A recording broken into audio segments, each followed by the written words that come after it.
In a faraway village in Nigeria, surrounded by thick forests, river and fertile lands, lived a brave girl named Kamsi. Kamsi was the only girl among 5 siblings, with 4 older brothers who adored her. Her family was well known in the village for their hard work and kindness. They lived in a simple clayed walled house with a thatched roof, which Kamsi's father Obi had built with his own hands.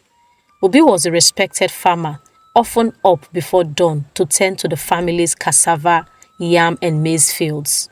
He was a strong man who believed in hard work and taught his children to respect the land.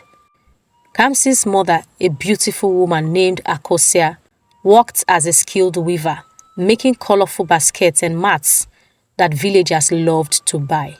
Every day, she sat in the shade of their mango tree, weaving with expert hands while singing traditional songs, her voice sweet and calming. Though her family was not wealthy, they lived a comfortable life, thanks to their parents' dedication and the land's abundance.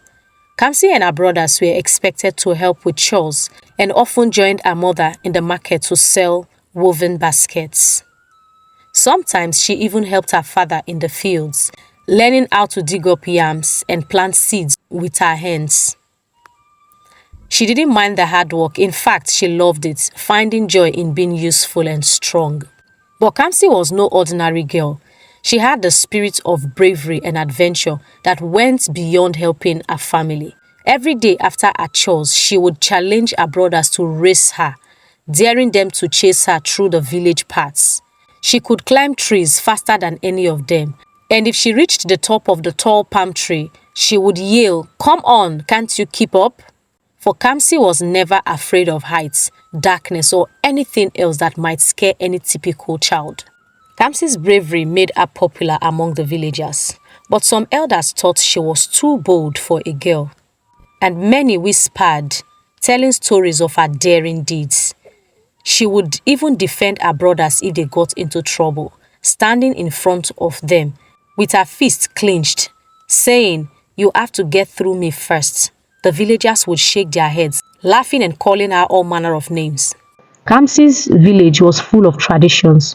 One day, the chief of the village announced a new rule: no one must go to the river bank on Fridays, because the gods have chosen that day to appear. Anyone who goes will face serious consequences. But Kamsi, with her brave heart, whispered to herself, "Nothing will happen if I go to the river. They are just trying to scare us." So, on that Friday evening, when her parents were not around, Kamsi sneaked out and went to the river bank. She saw some chief priests performing rituals by the river, but she didn't feel scared. She stayed until evening, then returned home. When she got back, her brothers were worried and asked, "Kamsi, where did you go to?" Kamsi replied with a smile, "I went to the river to see if the gods would appear, but I saw nothing. They just want to scare us." Her brothers warned her, saying, "Kamsi, this daring behavior could get you in big trouble one day." Oh.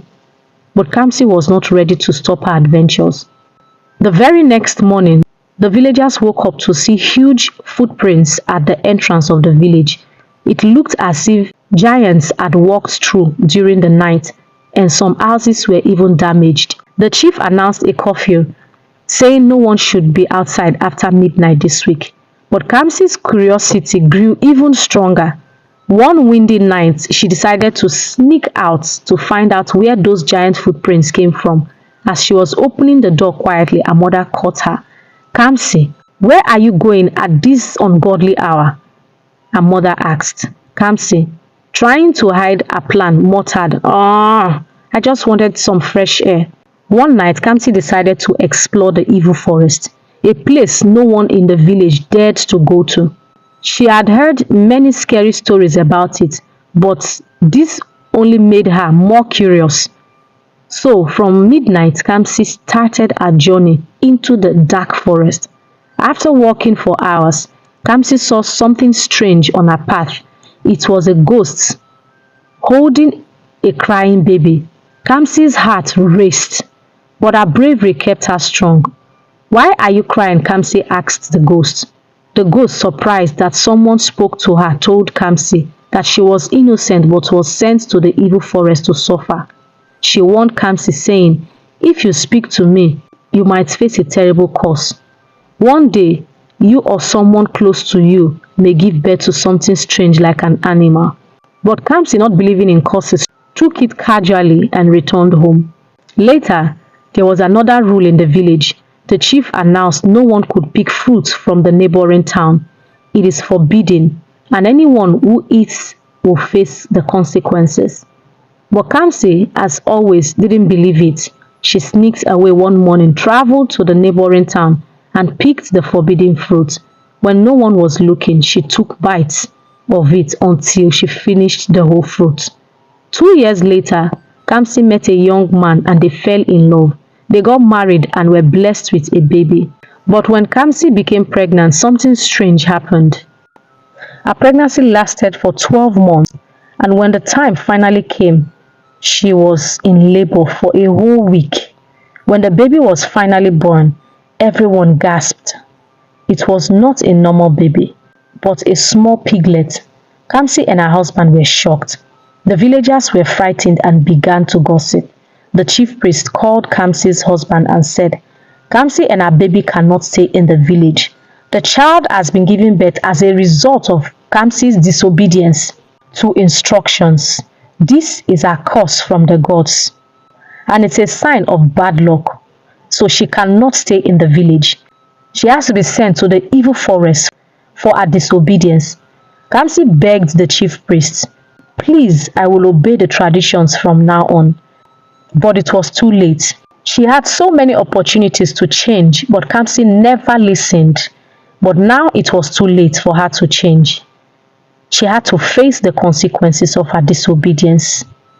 With tears in her eyes, Kamsi packed her things, put her piglet baby on her back, and said goodbye to her family as she was sent to the evil forest. Her husband cried, begging the chief priest, but there was nothing they could do about it. It was already too late, so she had to face the consequences. Moral lessons. Always respect traditions of your village. Listen to your elders and leaders because they want to protect you. Being brave is good, but it is important to be wise and also be respectful. Know boundaries and respect them. God bless you.